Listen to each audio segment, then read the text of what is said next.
അസ്സലാമു അലൈക്കും. ക്ലാസ് 3 തജ്വീദുൽ ഖുർആൻ വാർഷിക പരീക്ഷയുടെ മോഡൽ എക്സാം ക്വസ്റ്റ്യൻ പേപ്പറാണ് നോക്കുന്നത്. 2025 ഒറിജിനൽ ക്വസ്റ്റ്യൻ പേപ്പറാണ്.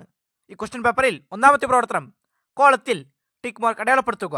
ഓരോന്നിനും 3 ഓപ്ഷൻസ് കൊടുത്തിട്ടുണ്ടാകും. ശരിയുത്തരത്തിൽ ടിക്ക് മാർക്ക് അടയാളപ്പെടുത്തണം. 1. സാക്കിനായ മീമിനെ ഇൽഹാർ ചെയ്ത് ഓതണം. ശരിയുത്തരം ലഹം ത്വആമുൻ. 2.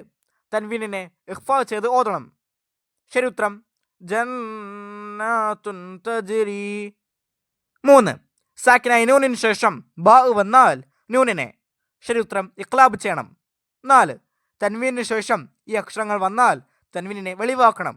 ശരിയുത്തരം ഐന് ഹാ. 5.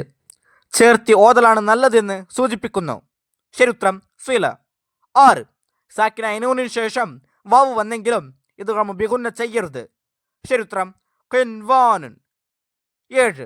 മുഹമ്മദുർ റസൂലുള്ളാ എന്നതിലെ തൻവീനിന്റെ നിയമം. ശരിയുത്തരം ഇത് ബിലാഗുന്ന.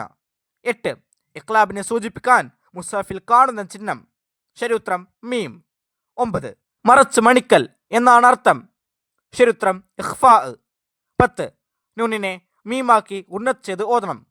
ശരിയുത്തരം മിംബഅദിൻ. അടുത്ത പ്രവർത്തനം ചേറും പഠിച്ചേർക്കുക. 11. നസ്സാഅത്തുൽ ലിശ്ശവാ. ശരിയുത്തരം സി. തൻവീനിനെ ഇത് ബിലാഗുന്ന ചെയ്യണം. 12. മിൻ ഖബലിക്കും. ശരിയുത്തരം എ. സാക്കിനായ നൂനിനെ ഇഖ്ഫാ ചെയ്യണം. 13. ഹിക്മത്തും ബാലിഗ. ശരിയുത്തരം ഡി. തൻവീനിനെ ഇഖ്ലാബ് ചെയ്യണം. 14. വലഹും ഫീഹ. ശരിയുത്തരം ബി. സാക്കിനായ മീമിനെ ഇൽഹാർ ചെയ്യണം. C A D B. അടുത്ത പ്രവർത്തനം വിട്ട ഭാഗം പൂരിപ്പിക്കുക. 15. സാക്കിനായ നൂനിന് ശേഷം ദാൽ വന്നാൽ നൂനിനെ ഡാഷ് ചെയ്യണം. ആവലിൽ പൂരിപ്പിക്കേണ്ടത് ഇഖ്ഫാ. 16. തൻവീനിന് ശേഷം ബാ വന്നാൽ തൻവീനിനെ ഡാഷ് മറച്ച് മണിച്ച് ഓതണം. ആവലിൽ പൂരിപ്പിക്കേണ്ടത് മീമാക്കി. 17. സാക്കിനായ നൂനിന് ശേഷം ഐൻ വന്നാൽ നൂനിനെ ഡാഷ് ചെയ്യണം. ആവലിൽ പൂരിപ്പിക്കേണ്ടത് ഇൽഹാർ. 18. ഐനുൻ ജാരിയ എന്നതിലെ നൂനിനെ ഡാഷ് ചെയ്യണം. ആവലിൽ പൂരിപ്പിക്കേണ്ടത് ഇഖ്ഫാ. ബാക്കിയുള്ള പ്രവർത്തനങ്ങൾ ഈ ക്വസ്റ്റ്യൻ പേപ്പറിന്റെ വീഡിയോയിൽ കൂട്ടുകാർക്ക് ലഭ്യമാകും.